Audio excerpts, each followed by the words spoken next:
Welcome back in. Sean Puff Daddy Combs, a.k.a. Diddy, is facing multiple legal problems, including a federal criminal investigation that led to federal agents raiding 2 of his homes just last week.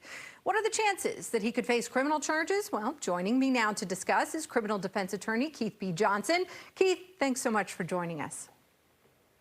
Thank you for having me. We talked on this show about a number of civil lawsuits that were filed against Diddy before we ever got wind of any potential criminal investigation. So the first question to you is, are these kinds of lawsuits something that would get the attention of prosecutors and maybe dig a little deeper and create a reason for a federal investigation? Absolutely. That's a great question. One of the main things that I want everyone to understand is that federal prosecutors and state prosecutors can use any and all types of testimony and or witnesses to generate an investigation. And it looks like the lawsuit filed in November by Ms. Ventura was a catalyst to this federal investigation. There have also been a few other lawsuits that have been filed in the months of this year. And so it looks like they're taking that witness information very seriously, and that's been the foundation and the basis for, at least to this point, obtaining a federal search warrant to go into his home in Florida and in California to seek to obtain evidence. So we saw the raid on TV. We saw federal agents go into his home in Florida and in California, but a lot happened behind the scenes before federal agents took a look at what was in those homes. What exactly happens behind the scenes before a major raid like that? So first, the federal prosecutors have to obtain what's called a search warrant for the home and or the property of the individual who may be under investigation. That is a process that is a one-sided process. And what I mean is that the judge hears evidence from an investigator or a prosecutor outlining what they expect to find in a search warrant. And it could be electronic evidence.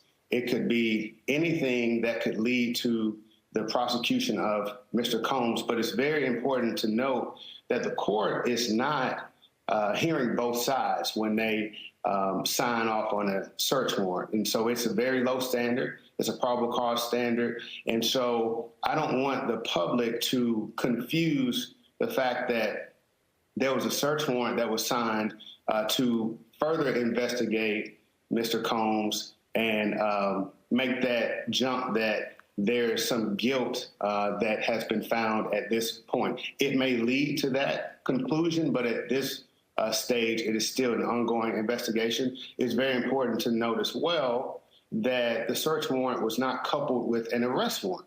Right. We saw video from the raid.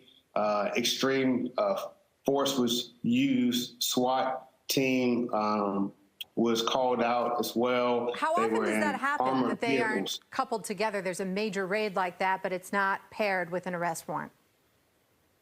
Yeah, so that's very important because that means that there's not enough evidence to actually arrest Mr. Combs. And so at this point, the fact that he left the country is not a relevant issue at this point in time because he's not under arrest. He's free to travel just like the rest of us. And so they're not at the point where they can actually have a judge sign off on an arrest warrant. That may come down the road, but at this point in time, it appears that it's still an ongoing investigation. Are there any tools that federal prosecutors have when there's an investigation like this and they have made the target aware that there's an investigation to restrict the travel of that individual?